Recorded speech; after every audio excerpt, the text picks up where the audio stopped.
La Banque de France fixe un TEG maximum que les banques ne peuvent pas dépasser. C'est ce qu'on appelle le taux d'usure. Mais en 2024, comment ça va se passer à ton avis, le marché de l'immobilier? On va voir sa banque ou son courtier avant de rechercher son bien. Qu'est-ce que tu peux suggérer aux gens qui nous écoutent qui aimeraient en 2024 obtenir un prêt immobilier? Comme on a eu des taux très bas, les acquéreurs, même à 14 000 € du mètre carré sur Paris, ils achetaient.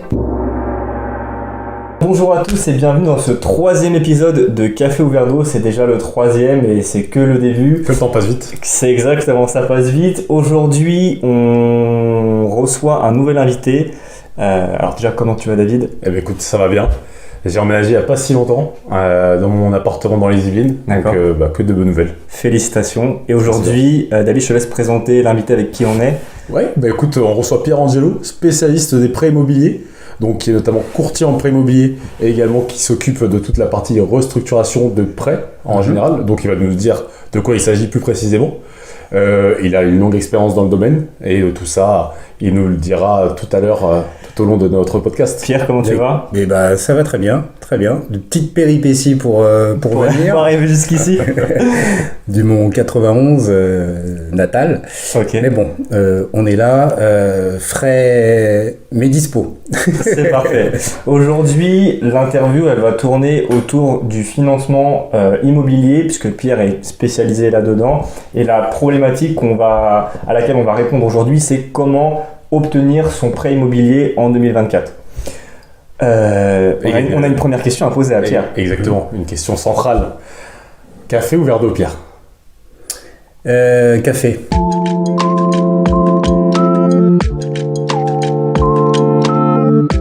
Pierre, tu es courtier en prêt immobilier. Est-ce que déjà tu peux te présenter, nous dire ton expérience dans le domaine? Et d'ailleurs, il faut savoir que Pierre, il a triché, parce que c'est déjà son deuxième café et son deuxième sucre également. Ouais. C'est l'intitulé du podcast, c'est pas 2 cafés ou verre d'eau, c'est juste café ou verre d'eau. Café ou verre d'eau de base. Donc ouais, 2 cafés, 2 sucres. J'avais demandé du lait, mais on m'a fait comprendre qu'on n'était pas chez Rothschild.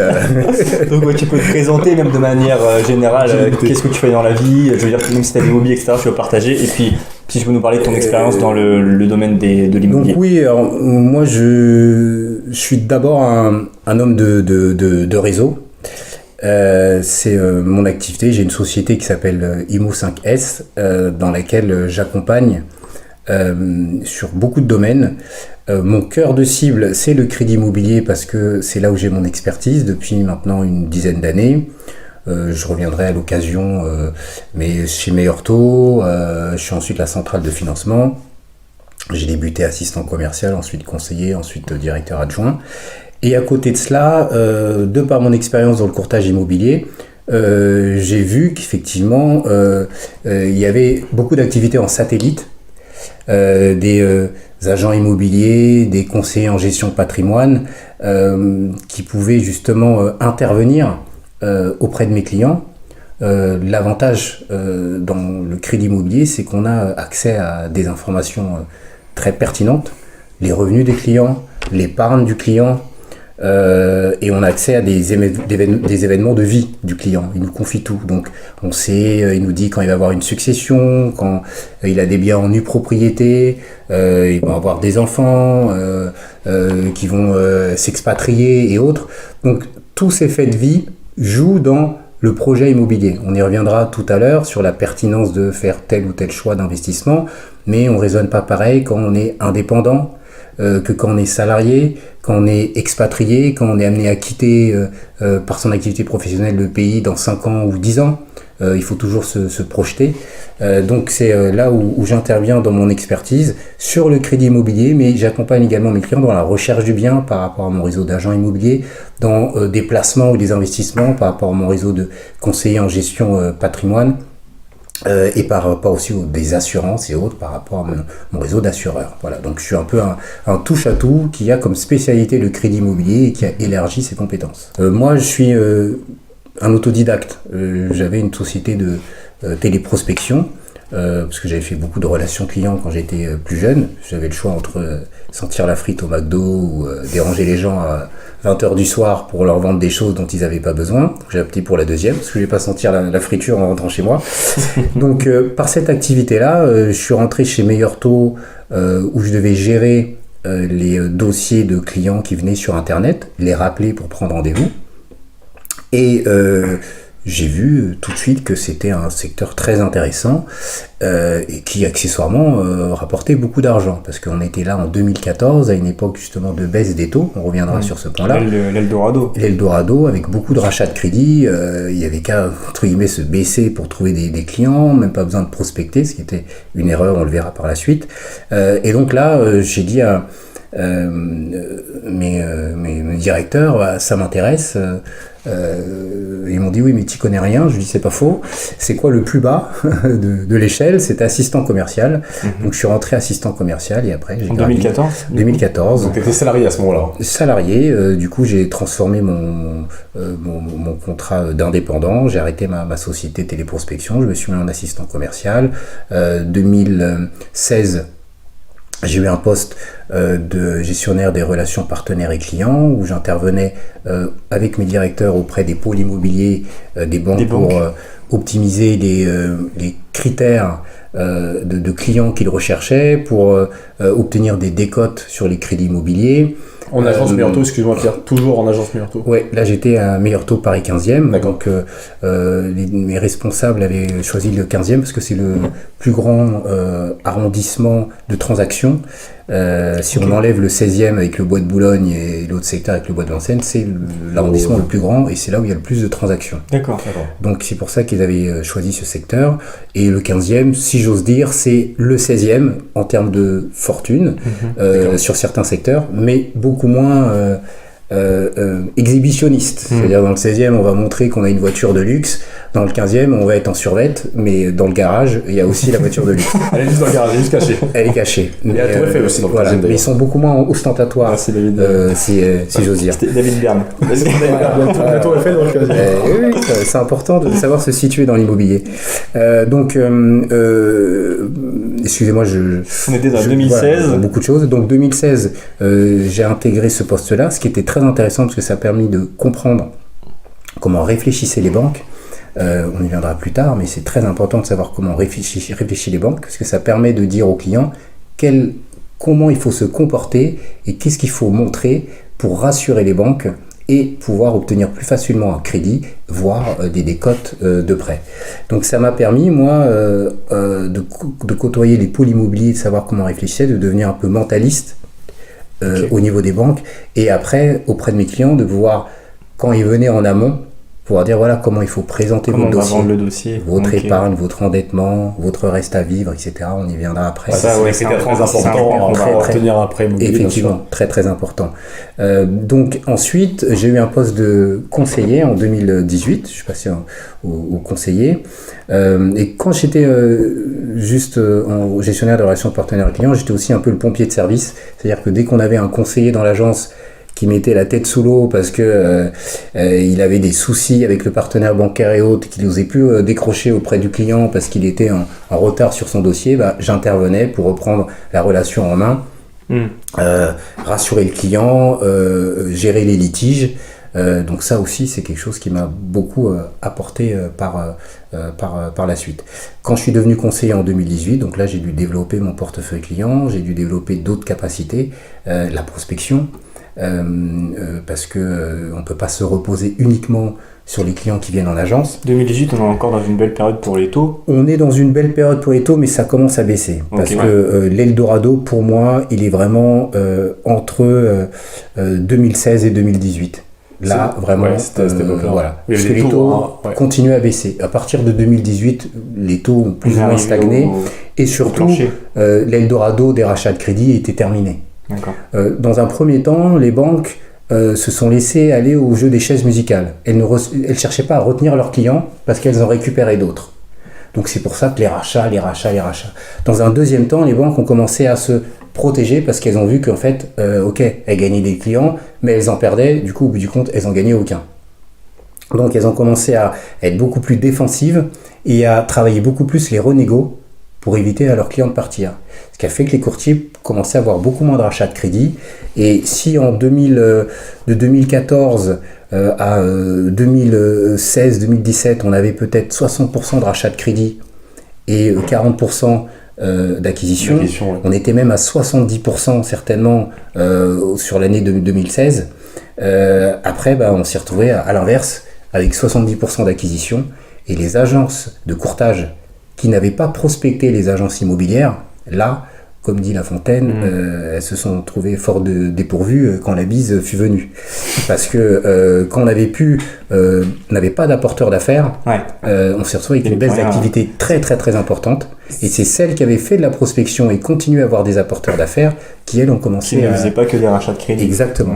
Il y a eu beaucoup d'évolutions dans le métier du courtage. À l'époque, il y avait beaucoup de rachats de crédit. Il n'y avait pas besoin d'être un bon commercial. Il n'y avait pas besoin de savoir vendre des honoraires.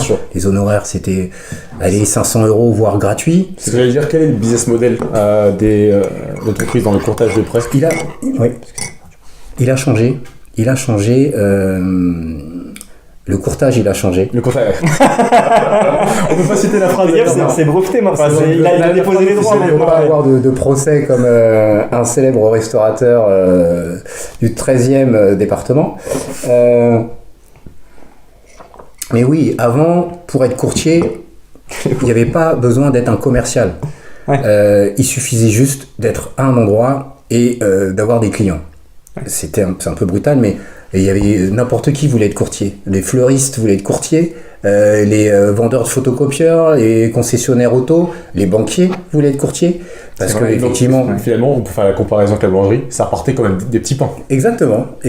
C'était Jésus aurait fait beaucoup fortune à cette époque-là.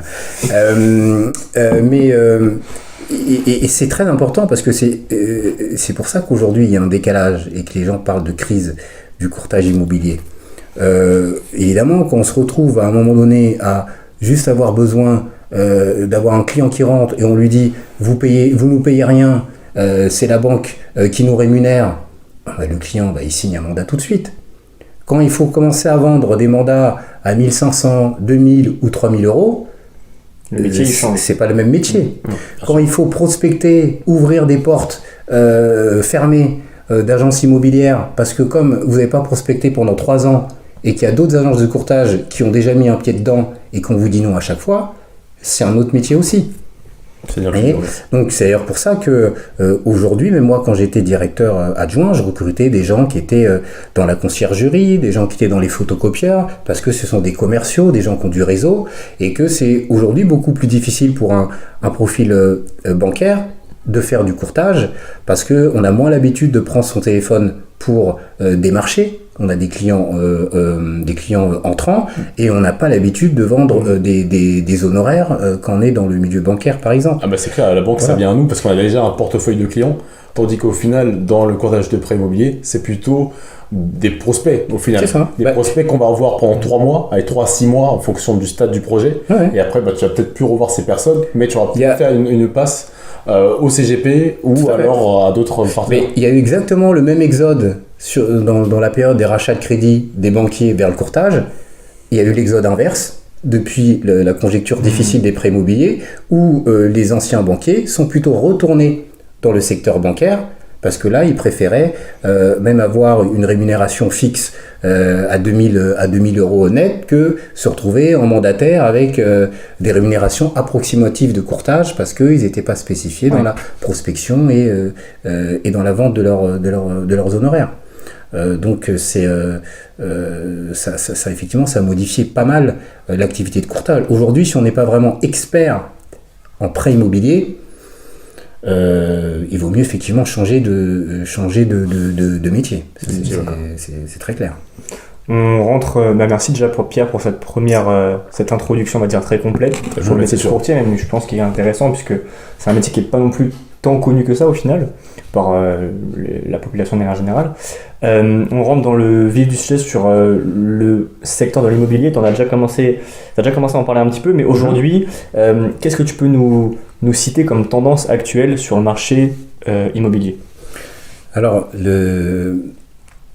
c'est à la fois simple et complexe. Je suis moi très actif sur LinkedIn et je vois plein d'intervenants sur le marché parler de crise, de CI. Crise du logement, notamment. Oui, les superlatifs sont de mise, on va dire. C'est de mise. Mais évidemment, ces gens-là parlaient beaucoup moins quand effectivement les prix du marché étaient sabotés justement sur cette période de 2016 où on se retrouvait avec des prix du marché qui étaient nettement au-dessus de leur valeur. L'État effectivement a faussé le marché. On est dans un pays, en France, il y a toujours eu beaucoup d'interventionnisme. C'est-à-dire que l'État aime bien effectivement intervenir sur tel ou tel secteur et par contre quand ça va moins bien il n'aime pas reconnaître qu'il est peut-être aussi fautif via son intervention d'avoir causé ces différents dégâts. Si on tient compte que notre président aujourd'hui est quelqu'un qui est complètement opposé à l'investissement immobilier, qui est beaucoup plus sur les placements financiers que autres. Voilà. Donc ça crée un contexte difficile. Je vais prendre un exemple tout concret, le fait d'exonérer les particuliers aujourd'hui sur les taxes. Alors ça c'est encore un autre sujet mais important, mais sur la taxe d'habitation, ça a créé quoi comme levier ? La taxe d'habitation, ça va où ? Ça va vers les communes. Donc qu'est-ce qui s'est passé ? La taxe foncière contrebalancée, ils ont augmenté fortement la taxe foncière. Sauf que là, c'est pas l'État qui l'augmente, c'est les communes. On peut en parler d'ailleurs de la taxe foncière. Elle a augmenté de manière drastique en 2023. Je crois à 7%. Propriétaire en plus. Je vais le voir. Mais c'est les vases communicants. Quand une commune perd de l'argent quelque part, il faut bien qu'elle récupère. On déshabille Paul pour habiller Jacques. Exactement. Sauf que. Il y a très d'expressions aujourd'hui quand même. C'est 3-4 expressions. On est dans un pays d'expression. Donc il ne faut pas hésiter. Mais l'avantage, c'est que quand l'État baisse la taxe d'habitation, il apparaît pour quelqu'un qui fait un geste pour les particuliers. Quand après les communes augmentent la taxe foncière et que l'État après dit c'est pas nous, c'est les communes, mais c'est ubuesque. Parce que s'ils n'avaient pas supprimé la taxe d'habitation, forcément les communes n'auraient pas augmenté la taxe foncière. Donc c'est avoir un côté positif d'un côté et pas assumer le côté négatif. J'ai une comparaison complètement farfelue, mais là j'ai mon animal domestique, une petite parenthèse sur les privés, de chat précisément, et ma copine, on a dû la faire opérer et elle devait l'emmener. Qu'est-ce qu'elle a fait ? Elle m'a dit je suis fatiguée, je suis pas bien, est-ce que tu peux l'emmener ? J'irai la récupérer. Donc moi je l'ai emmené chez le véto et c'est elle qui l'a récupéré après. Depuis le chat, dès que je veux le prendre, il a l'impression que je vais l'emmener chez le véto et du coup il me fuit. Il réagit. Donc j'ai le mauvais rôle. Et elle a eu le bon rôle parce qu'elle allait le chercher. J'ai l'impression que tu veux lui faire passer un message à ta copine peut-être. aussi en même temps. Vidéo.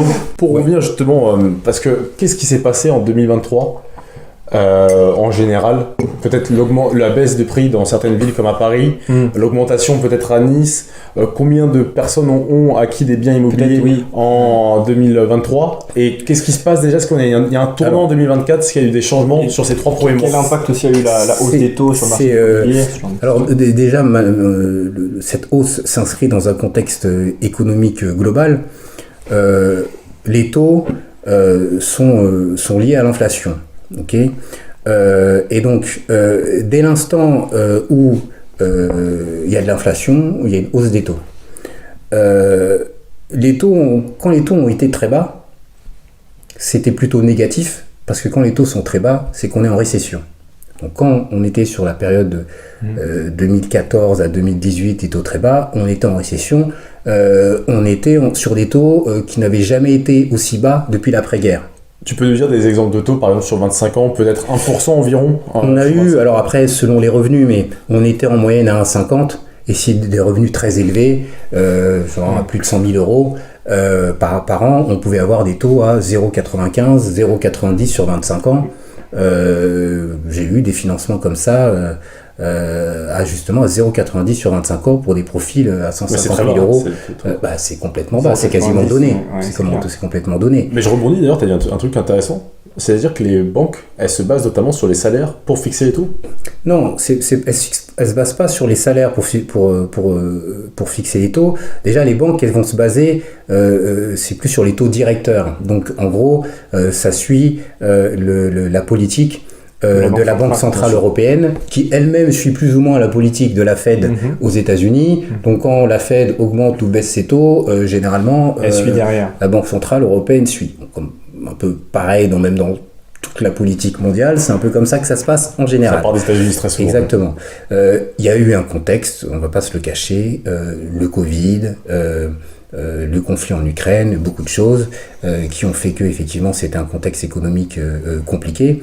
Mais il y a surtout eu, par rapport au marché immobilier, un contexte où on était parti à l'époque à des taux très bas en 2016 parce que l'État a fait marcher la planche à billets, comme on dit, et qu'on a eu des taux très bas. L'impact que ça a eu sur le marché, comme on a eu des taux très bas, les acquéreurs, même à 14 000 euros du mètre carré sur Paris, ils achetaient. Bien sûr. Parce qu'ils pouvaient supporter la mensualité, qu'on est à 1,20% sur 25 ans. Bah oui, le coût du crédit, il est faible. Bien sûr. Le coût du crédit est faible. Donc ils acceptaient, ils ne chipotaient même pas. Donc quand ils s'est retrouvés, ça fait bondir le prix au mètre carré encore plus qu'avant. Et on a eu des biens qui sont partis à 12 000, 13 000, 14 000 du mètre carré, voire plus sur Paris. Mais c'était aussi, pas dans la même ampleur, mais des villes comme Bordeaux ou autres, très dynamiques. On a dû dépasser des prix au mètre carré de manière assez affolante. Et aujourd'hui, ces personnes qui ont acheté à 14 000 du mètre carré en 2016, qui ont même financé des travaux d'embellissement, je précise, sans toucher au DPE, parce que le DPE aussi c'est un sujet très très sensible, qui ont fait 100 000 euros de travaux et qui ont acheté des biens à 14 000 du mètre carré. Comment voulez-vous qu'aujourd'hui ces personnes acceptent de vendre à 10 000 euros du mètre carré leurs biens 2 ans, 3 ans ou 4 ans après? Il est là le principal problème qu'il y a eu en 2023. Voilà. Il y a eu un choc d'offres et là devant. Il y a eu des prix au mètre carré trop élevés, dus par la politique de l'État de baisse des taux considérable. Il faut savoir que sur cette période-là, justement, de cette Eldorado, comme on dit, l'État gagnait plus d'argent en prêtant aux particuliers qu'en prêtant, justement, les entreprises, les banques, gagnaient plus d'argent en prêtant aux particuliers qu'en prêtant à l'État. Parce qu'ils avaient des taux négatifs d'un côté. Donc, ils préféraient prêter à 1,50, 1% ou autre aux particuliers que prêter à des taux négatifs à l'État. Donc, c'est pour ça qu'ils y allaient à la va comme je te pousse, etc. Mais le contexte qu'il y a eu en 2023, c'est qu'il y a beaucoup de gens qui ne voulaient pas vendre. Parce que, comme je vous ai dit, revendre à 10 000 euros du mètre carré un bien que vous avez acheté 14 000 sur lequel vous avez mis 150 000 euros d'apport. Je me permets, la baisse des prix au mètre carré, elle est si significative que ça? Toi, tu le vois dans ton métier tous les jours? C'est sensible, mais c'est pas aussi significatif que ça. C'est pas aussi significatif que ça parce que, contrairement à pas mal de courtiers, je considère que il y a une problématique au niveau du taux d'usure. Le taux d'usure, pour ceux qui connaissent un peu l'immobilier, mais je vais essayer un peu de vulgariser, quand vous faites un prêt immobilier, vous avez ce qu'on appelle un TEG, un taux effectif global. Ce TEG, c'est la synthèse de tous les frais du crédit. Okay, tous les frais du crédit obligatoires quand vous faites un prêt. Et quelle est la différence entre TEG et TAEG alors? C'est pareil. Ok. C'est TAEG le terme. Non, c'est bonnet blanc. Oui, on peut dire TEG aussi. Voilà, TEG, si le A c'est annuel. Ok, c'est annuel, c'est ça, bien sûr. Mais ce qui compte, c'est le taux effectif global. Donc, quand vous faites un prêt, vous avez un taux nominal. C'est le taux qui fait votre mensualité. Okay, mais quand vous faites un prêt, vous avez des frais. Okay, donc, vous avez des frais de garantie, c'est ce qui permet à la banque d'être remboursée en cas d'impayé. Soit c'est de l'hypothèque, soit c'est un organisme de caution. Okay, pour ceux qui connaissent le crédit logement, la SACEF. Okay. En fonction des banques, les banques travaillent soit le crédit logement, SACEF ou d'autres. Un organisme de caution, c'est un organisme qui va se substituer à la banque sur la couverture du risque. S'il y a des impayés, c'est l'organisme qui va rembourser la banque à 100% du capital restant du prêt et se retourner vers le client pour récupérer l'argent. L'avantage pour la banque, c'est qu'elle a 0 risque de faillite.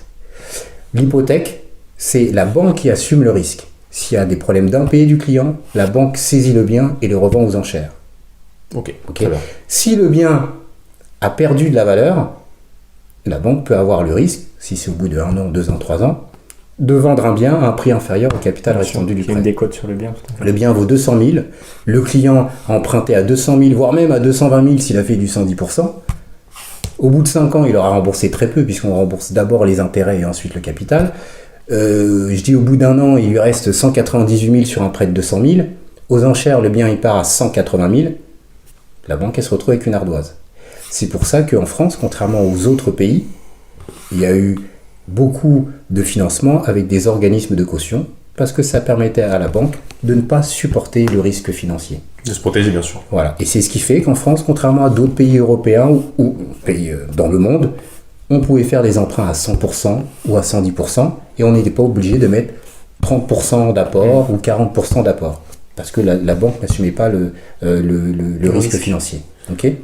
Donc, la problématique après, c'est que du coup, ce TEG, qui va tenir compte du taux nominal, mettons 1,50, plus le taux de l'assurance, ça peut aller, on va dire, 0,05 à 0,50 selon votre âge, selon le risque de votre métier, etc. Les antécédents médicaux. Les antécédents médicaux. C'est comme, voilà, si vous avez des problèmes médicaux, vous allez avoir un taux plus élevé parce que vous avez risqué d'avoir le problème médical qui va revenir. Et si vous avez 50 ans, vous avez plus de chances d'avoir des maladies que si vous en avez 25. Parce que 50 plus 25, à la fin du crédit, vous avez 75 ans, vous risquez d'avoir plus des soucis que 20 ans plus 25 à 55 ans. Il y a une bonne nouvelle d'ailleurs, il n'y a pas si longtemps à ce niveau-là, il y a le droit à l'oubli. Je ne sais pas si tu peux expliquer aux personnes qui nous écoutent qu'est-ce que c'est exactement. Oui, alors en synthèse, les personnes qui avaient des pathologies lourdes, cancer ou autres, bien évidemment, elles avaient un malus d'office parce qu'elles pouvaient avoir un risque médical conséquent. Donc c'est la possibilité, au bout d'une certaine durée de rémission, de ne plus avoir à déclarer sa pathologie. Et de mémoire, c'est 5 ans. À vérifier sur internet, Google est notre ami. Mais si au bout de 5 ans vous avez une rémission, vous n'êtes plus obligé de déclarer votre pathologie. Sinon, 9 fois sur 10, les assurances ne suivaient pas. Ou alors vous mettez une majoration de fou malade. Okay. Donc, je reviens rapidement. Donc, le TEG, c'est la synthèse de tous les frais. Taux nominal plus assurance, plus frais de garantie que j'évoquais, plus frais de dossier de la banque, voire frais de courtage si vous passez par un courtier. Donc, j'ai n'importe quoi, vous pouvez un taux nominal de 1,50 et un TEG de 2,83. D'accord. La Banque de France fixe un TEG maximum que les banques ne peuvent pas dépasser. C'est ce qu'on appelle le taux d'usure. Okay. Donc, si un TEG dépasse le taux d'usure, vous n'êtes pas finançable. Que vous ayez 50% d'apport, que vous ayez 10% d'endettement, vous n'êtes pas finançable. Il s'est passé des choses d'ailleurs en 2023. Okay. Enfin 2022 également avec le taux d'usure. Justement. Et de base, il était trimestrialisé, tandis que maintenant il est mensualisé. Donc ça, c'est une belle différence qui a permis aux banques de faire plus de prêts. Ils sont d'ailleurs revenus au trimestriel. Mais alors, je finis juste là-dessus. Le taux d'usure a un écart en général à peu près de 2% entre le taux nominal et le taux d'usure. Quand à l'époque vous aviez un 50 de taux, vous aviez un taux d'usure à 3,50. Je me permets, est-ce que le taux d'usure il est conditionné par la durée du prêt? Par exemple, un taux d'usure à 25 ans ne sera pas le même pour un taux d'usure à 15 ans? Bien sûr, bien sûr. Plus en gros la durée est longue, plus vous aurez un différentiel, comme tu as dit pertinemment, entre 10, 15, 20 ans et 25 ans. Plus la durée est courte, en fait, plus effectivement le taux d'usure est un peu plus compliqué, puisque effectivement si on fait la synthèse sur une durée courte de tous les frais, c'est beaucoup plus difficile à rentrer. D'accord ? Mais ce taux d'usure-là qui avait un écart de 2%, quand il y a eu l'inflation des taux, on s'est retrouvé parfois à des écarts de moins de 1% entre le taux nominal du prêt et le taux d'usure. Ce qui a fait une discrimination folle, parce que les frais les plus élevés dans le taux d'usure, c'est l'assurance. Et oui, l'assurance, oui, d'accord. C'est l'assurance. Oui, bien sûr. Et du coup, quand vous étiez par exemple une personne senior, même en général quand vous êtes une personne senior, vous avez un profil patrimonial, beaucoup d'apports et un endettement plutôt intéressant, vous ne pouviez plus avoir de prêt immobilier À cause du taux parce que vous dépassiez le taux d'usure à cause de l'assurance. Quand vous aviez 0,5 ou 0,60 voire 1% d'assurance parce que vous avez 50 ans, 60 ans ou plus, juste avec l'assurance, vous dépassiez le taux d'usure. Et également, lorsque le taux d'usure était quasiment atteint et qu'il y avait des frais à enlever, c'était souvent les courtiers qui étaient pénalisés. Bien sûr, c'est une réflexion pertinente. Dans les frais annexes, il y a effectivement les frais de courtage. Et quand vous fournissez le frais de courtage, la banque, entre baisser ses frais de dossier et baisser les frais de courtage, elle n'hésitait pas. Okay. Donc effectivement, il y a beaucoup de courtiers qui ont dû faire des frais, parfois à zéro, pour pouvoir s'en sortir. D'où le développement d'un autre profil de mandat qu'on a appelé le mandat administratif, qui tenait compte de l'accompagnement, mais qui permettait effectivement de ne pas inscrire les frais de courtage dans le taux d'usure. Dans le taux d'usure, d'accord. Exactement. Dans le taux d'usure, ouais. Exactement. Mais assez compliqué, parce que si à un moment donné, il y avait trop de mandats administratifs, il y a des partenaires de courtage qui risquaient de perdre leur partenariat, puisque qui dit mandat administratif, à un moment donné, peut dire que vous n'êtes pas dans la convention de la banque, et que la banque va dire, si vous ne fournissez que des mandats administratifs, je vais plus vous rémunérer. Si je vous rémunère plus, il n'y a plus d'intérêt d'un partenariat. On va revenir en 2024, Pierre, parce que c'est très, très intéressant. On a parlé beaucoup du passé, notamment des années 2016 à 2008. On a parlé de l'année 2023, mais en 2024, comment ça se passait à ton avis, le marché de l'immobilier et le marché des prêts notamment? Parce que justement, tu as parlé tout à l'heure des taux directeurs de la BCE. Quand est-ce qu'ils vont diminuer? Dans le contexte de 2024, donc, on a déjà pu observer une baisse des taux de prêts début janvier, et il y avait déjà eu une stagnation. Donc les hausses des taux n'ont pas eu lieu sur le dernier trimestre 2023, et ils ont commencé à baisser début janvier. Alors les banques ont un mécanisme particulier, ça reste du business, c'est-à-dire que chaque banque a sa politique.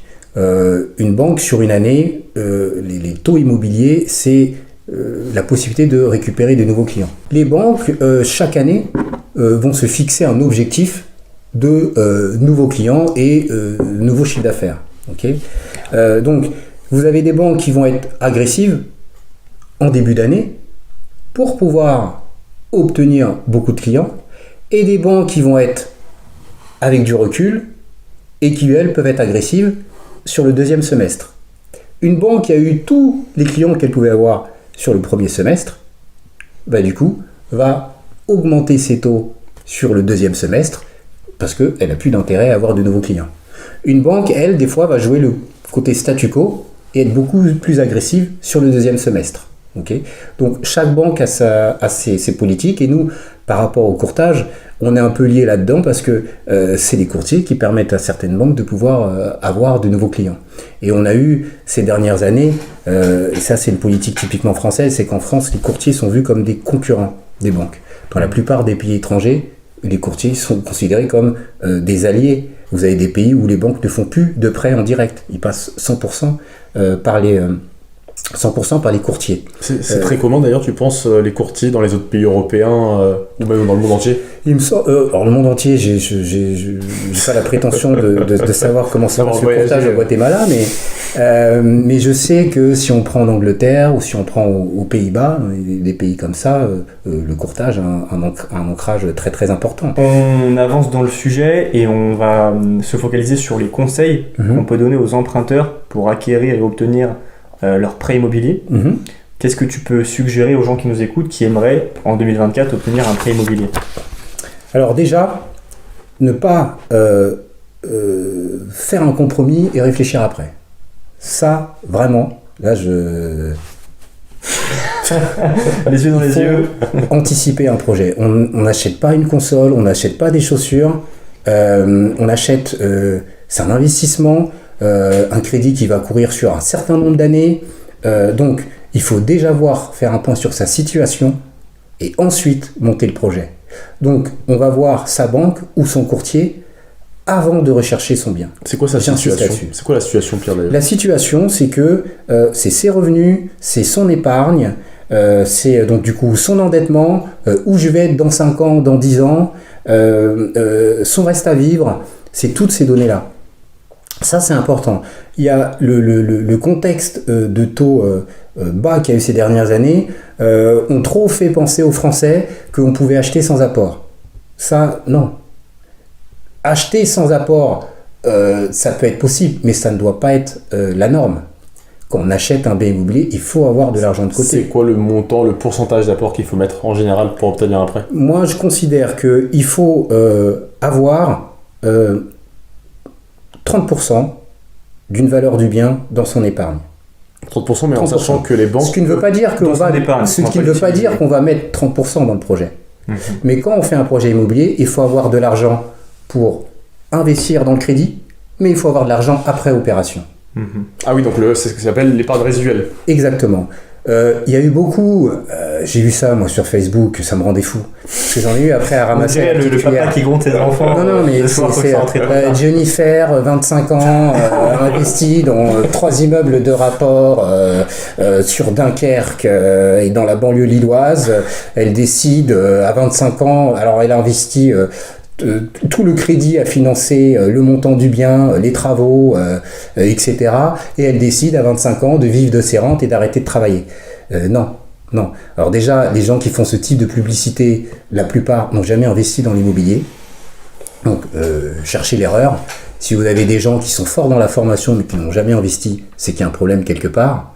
Donc, ce genre de tuto, vraiment, ça suffit, c'est pas possible. Quand vous achetez un appartement ou un immeuble en location et que vous avez 0 € d'argent de côté, quand demain il va y avoir un sinistre sur le bien, quel qu'il soit, il y a une invasion de cafards et qu'il faut payer une société parce que c'est pas dans le contrat de location, c'est pas géré par le syndic. Quand il y a un dégât ou quelque chose, votre locataire, il va pas attendre de savoir si votre dossier CTLM, il va passer pour que son problème soit résolu. Quand en plus c'est un immeuble et qu'il faut gérer 4-5 appartements, un locataire qui part, vous n'avez pas pris l'assurance loyer impayé, bref, vous vous retrouvez à un moment donné avec pas de locataire, votre loyer, si vous êtes locataire, à payer, plus la mensualité de crédit et vous n'avez pas le loyer qui rentre, c'est le surendettement d'office. Et en un seul mois, vous êtes complètement dans le rouge. Ouais. Donc il faut arrêter de penser que l'immobilier c'est un jeu et que j'ai 5 000 € dans mon livret A, j'achète un immeuble à 300 000, à 110% avec la banque. Donc déjà c'est de plus en plus compliqué aujourd'hui, mais c'est surtout complètement suicidaire et irresponsable. J'en veux pas aux gens qui font ça parce que quand on leur présente les choses telles quelles, voilà, mais les gens qui véhiculent et qui vendent ce type d'informations, c'est pas eux qui après se retrouvent à la Banque de France à assumer un surendettement ou être dans le rouge avec fichier FICP parce que tous leurs prélèvements sont pas passés à cause de ça. C'est quoi d'ailleurs être fichier FICP? Est-ce que tu peux nous dire Bon quand vous avez moi j'ai été jeune, j'ai eu des difficultés, j'ai fait des chèques quand j'étais étudiant qui étaient un peu compliqués. Au lieu d'aller laver mon linge, j'allais à Serge Benamou j'allais à Laurent Ferrer, je filais un chèque et je repartais avec des habits. Et puis j'étais fiché chèque. Donc en gros, vous avez 2 fichages, chèque et prélèvement. Quand vous êtes fiché comme ça, c'est simple. Vous pouvez plus souscrire de crédit pendant au moins 5 ans si vous réglez pas la situation. Okay, la situation, c'est aller récupérer le chèque ou mettre une provision dans le compte pour que l'organisme puisse se faire payer. Okay, donc, et ça vient très rapidement. Ouais. Donc, moi, je considère qu'il faut avoir 30% de la valeur pour faire un projet en toute sécurité. Okay. 30% de la valeur. Et donc, du coup, l'apport et l'épargne résiduelle, selon toi, c'est 2 conditions très importantes pour obtenir un prêt en 2024. Est-ce qu'il y a d'autres conditions à respecter? Est-ce qu'il y a d'autres choses à... On va prendre plusieurs points. L'apport, c'est ce que vous mettez dans le projet. Le type d'apport. La banque, elle ne considère pas un apport d'un don familial pareillement que votre apport à vous. Okay? Parce que votre apport à vous, il sort d'un effort d'épargne. Okay? Et ça compte pour la banque. Quelqu'un qui a 30 000 € mais qu'il a épargné lui-même, a plus de valeur que quelqu'un qui rapporte 70 000 € d'un don parental. Okay ? Parce que les 40 000 euros que la personne elle a placés et qu'elle a épargnés, elle est susceptible de les replacer après, parce que la banque va regarder, elle met combien de côté tous les mois, 150, 200 euros, 300 euros.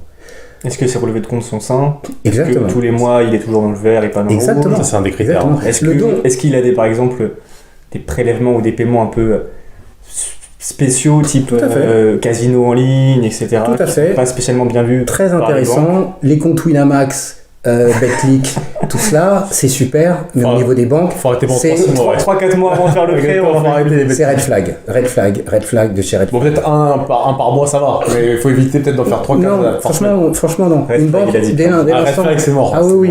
Vous avez un truc en ligne. Moi, ça m'arrive de faire des paris sportifs, hein, mais Que tu perds souvent d'ailleurs ou pas? non, parce que moi, je mise pas au quotidien. C'est les grands coups, moi. Ah. Voilà, c'est des très grands coups. Mes 2 grands coups, c'était une victoire de Viry-Châtillon contre Angers en Coupe de France, 1800 €, et puis Lyon qui gagne à Manchester City il y a quelques années aussi. Ah oui, ça remonte, 2020. Voilà. C'était perdu quoi? Les grands coups, moi c'est cote à 16 minimum. En dessous, ça m'intéresse. Après, on fait du pas- coup, on fait pas de paris. tu présentes les victoires, mais les défaites, bon, on les garde sous silence. Non, parce que je ne perds jamais. Ah. Oh, ça c'est. Soit je gagne, soit j'apprends. Non, soit je gagne, soit je gagne. Voilà. Donc il c'est a parié comme 2 fois, il a gagné 2 fois. ça. C'est Bon. exactement ça. Mais par contre, voilà, je le fais en magasin, au tabac, Oui, et par je exemple, paye en liquide, mais je n'ai pas de compte. Parce qu'évidemment, même si vous gagnez, la banque peut se dire, ils peuvent gagner, mais ils peuvent aussi perdre. Et en général, comme c'est le casino. casino qui gagne à la fin. Et souvent, on a surtout, c'est quelque chose de très, on est très accro. Voilà, donc ça crée des habitudes qui sont néfastes. Donc pour faire une synthèse là-dessus, l'endettement 1, les fameux 35%, on y reviendra, il y a des nuances, etc. Le reste à vivre. Ah non, on va pas revenir. Je pense que tu peux expliquer dès maintenant. Je pense que justement. Ok, je reviens là-dessus. Ouais, c'est super L'endettement intéressant. 1. Donc, il y a la fameuse politique du 35% d'endettement. Bon, moi, c'est pareil. Il y a des personnes qui se disent il faut que les normes HCSF, qu'on pousse les banques à, etc. Dans la réalité, les banques, quand elles veulent aller au-dessus de 35%, elles vont au-dessus de 35%. Okay, elles n'ont pas besoin que la HCSF leur dise 2 ou quoi aux caisses. Elles peuvent déroger jusqu'à, je crois, 20%. Pour une petite partie de leur dossier. C'est ça. Mais, ouais. Pour moi, hein, c'est un peu de la foutaise. Je veux dire, quand les clients ils touchent 200 000 € par an, ils vont aller à 39, 40, même 42. Et C'est puis, TikTok qui va percer. Et puis voilà, faut arrêter voilà. On est toujours dans le risque. Ce taux d'endettement, il est lié à un risque. Si vous avez une banque vous prête pour un bien qui vaut 200 000, elle vous prête 200 000, tout rond. Donc il n'y a pas de marge hypothécaire. C'est-à-dire que je reviens au sujet que je disais tout à l'heure, si dans un an vous avez des impayés et que le bien il part à 180 000 et qu'il reste 198 000 de prêt, ça coule. Si par contre il y a un don parental, et que le bien vaut 200 000 mais que le prêt il est de 100 000, même s'il y a des impayés dans un an ou 2 ans, il ne va pas y avoir une dévaluation de 100 000 € du bien. La banque, elle est sûre de ne pas avoir d'ardoise si le bien est saisi et qu'il part aux enchères.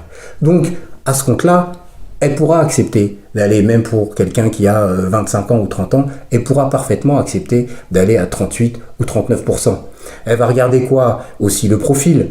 Si la personne, c'est un jeune cadre, même s'il touche 2500 € brut, mais qu'il est dans un secteur d'activité informatique ou autre, où on sait qu'en 4 ans, 5 ans, 7 ans, les revenus vont augmenter, que 35% d'aujourd'hui, il va passer à 33% dans 3 ans, et qu'il va passer à 30% dans 5 ans, elle va y aller, la banque. Et d'ailleurs, il y a une belle différence avec les années 2010 ou même les années 2000. Il y avait le calcul différentiel, je crois, avant qu'il existait. Tandis que maintenant, on est passé sur justement le taux d'endettement où il faut respecter 35%. Ouais. Je pense que c'était plus facile d'emprunter il y a 15-20 ans qu'emprunter en 2024.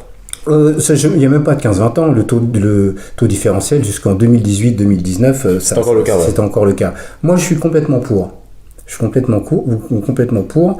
Pourquoi? Parce que Tu peux expliquer ce que c'est? le taux différentiel, ça joue notamment pour les personnes qui vont faire de l'investissement locatif. Ce qu'on appelle aussi le ratio investisseur. C'est-à-dire que la méthode de calcul, avant, c'est on prend vos revenus, salariaux ou indépendants. Généralement, 2 ans à 3 ans d'ancienneté si vous êtes indépendant. Okay. Vous aviez déjà des crédits en cours pour un investissement locatif. On va prendre vos revenus plus le delta entre vos revenus locatifs pondérés de 20 à 30%, selon les banques. Les banques vont prendre 80% ou 70%. C'est-à-dire que les banques ne vont pas prendre en compte 100%. Pourquoi? Parce que c'est Toujours une histoire de vacances locatives, de C'est tout à risque. fait ça. Oui, ça, c'est le risque. Tout est une affaire de risque, en fait. Le taux, c'est une allégorie du risque, si je fais une synthèse. Quand vous louez un bien, la banque sait très bien que des fois le bien peut être loué, des fois il ne peut pas être loué.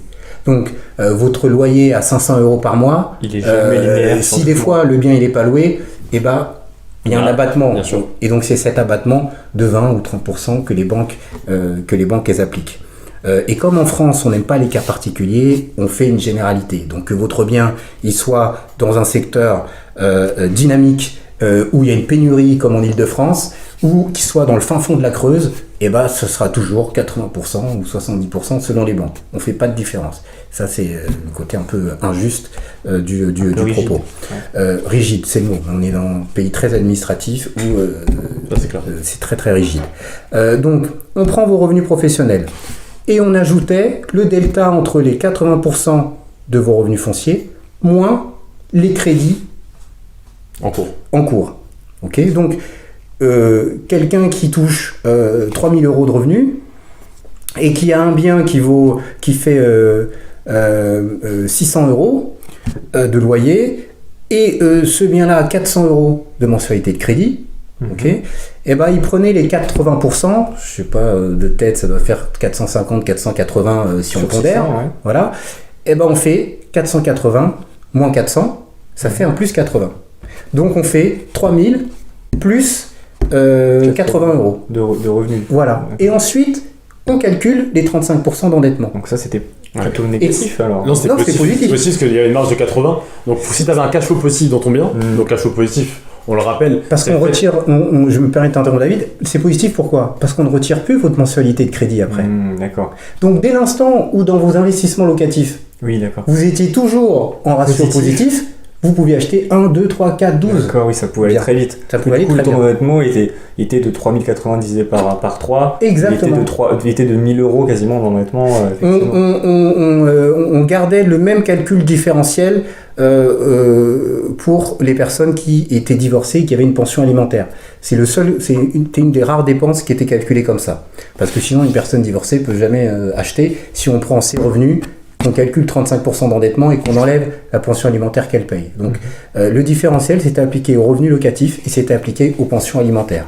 Donc, quelqu'un qui a une pension alimentaire de 500 € par mois, 3000 moins 500, 2500, on calculait les 35% d'endettement là-dessus. Ok. D'accord.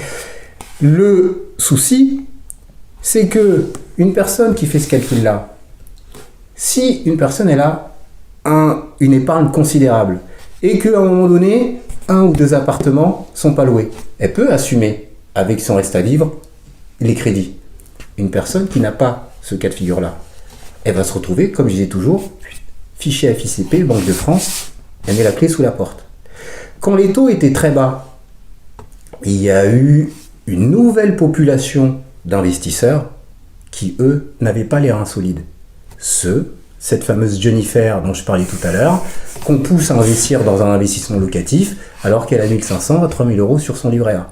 On va revenir d'ailleurs Sans sur d'accord. cette catégorie de la population, sur ce débat-là. Donc, on a dit le taux d'endettement, l'épargne Tout à fait. résiduelle, le reste à vivre, Le reste à vivre, l'apport. Est-ce l'apport, que tu vois et, d'autres choses? bien sûr, le taux d'effort. Le taux d'effort. D'accord. Sujet très important. Il y a des points pour lesquels les particuliers pensent que leur dossier est bon. Alors pour les banques, c'est l'inverse. Être logé à titre gratuit, pour un particulier, c'est favorable. Pour une banque, c'est négatif. Pourquoi c'est négatif? Parce que vous partez aujourd'hui d'une charge résidentielle de 0, pour demain vous retrouvez avec 500, 600, 800 € de mensualité de crédit. Vous avez donc un taux d'effort. Okay. Quand vous êtes déjà locataire et que vous achetez un bien, vous avez 600 € de mensualité de loyer. Vous êtes habitué Demain, à payer le 600 crédit €. est de 600 € quand les taux étaient bas. Ça ne bouge pas au niveau de votre endettement. Ça va Si dans vos comptes, vous êtes en positif à la fin du mois et votre loyer de 600, c'est tranquille de l'autre côté. Et j'ajoute même que ce que je conseille toujours à mes clients, c'est de faire des placements sur leur livret A et autres réguliers, des versements réguliers. Versement programmé tous les mois. Voilà. Pour montrer au banquier. Pour revenir au sujet des 35% d'endettement dont tu me parlais, David, quand vous avez un loyer de 700 euros par mois et que vous êtes à 300-400% de versement tous les mois, une banque, si des amis banquiers qui nous regardent, elle va regarder vos 3 derniers relevés de compte. Ok ? Donc, si vous prouvez que au moins à court terme, vous placez ces 400 euros tous les mois, on va considérer que votre charge mensuelle, elle est de 700 plus 400. Ça fait 1100 euros. Ok ? Si la mensualité de votre prêt, pour le bien que vous voulez avoir, elle est par exemple de 1000 euros. Mais qu'en étant à 1000 euros, vous êtes à 37% d'endettement. Moi, courtier, je suis en mesure de dire à la banque que c'est OK. Mon client supporte déjà 1100 euros par mois et il a ses comptes qui sont favorables. Parce que regardez, il épargne 400 euros et en plus il a son loyer de 700, donc regardez, il peut le faire. Il supporte 1100. Donc s'il arrive tous les mois à sortir 1100, il va pas avoir difficulté à sortir 1000 euros. Et c'est pour ça que ça compte de faire le projet en amont. Parce que moi, après, je dis à mes clients des fois, écoutez, parce que, soyez clean pendant 2-3 mois. Courtier, c'est pas dire le plus difficile quand on est courtier, c'est de pas dire ce que veut entendre le client. Ouais. Okay. Moi, je préfère dire à un client, votre projet, ça ne passe pas, qu'il aille voir un autre courtier qui lui dit oui, c'est bon et qui se casse la gueule avec, et qui revienne après vers moi pour dire pour ce projet-là, finalement, je vais vous faire appel à vous, monsieur Sineni, que lui dire oh oui, non, mais nickel, votre appartement de 500 000 euros, votre studio à Puteaux de 25 mètres carrés à 500 000 euros, c'est magnifique, ça va être tranquille, ça va se faire tout seul. Vous avez 25 000 euros d'argent de côté, c'est parfait. Vous n'avez même pas, entre guillemets, même pas les 10% pour financer les frais de notaire, les frais de garantie. Donc déjà, normalement, c'est mauvais, mais c'est parfait. Non, c'est pas parfait du tout. Donc, moi, je vais avoir le client, je vais dire, là, votre projet, il est prématuré. Mettez en place des versements réguliers sur votre épargne. Pourquoi des versements réguliers ? Parce que le banquier, quand il va regarder le relevé de compte, c'est beaucoup plus lisible pour lui de voir tous les 10 du mois, il y a 400 euros qui vont sur un livret A ou une assurance vie.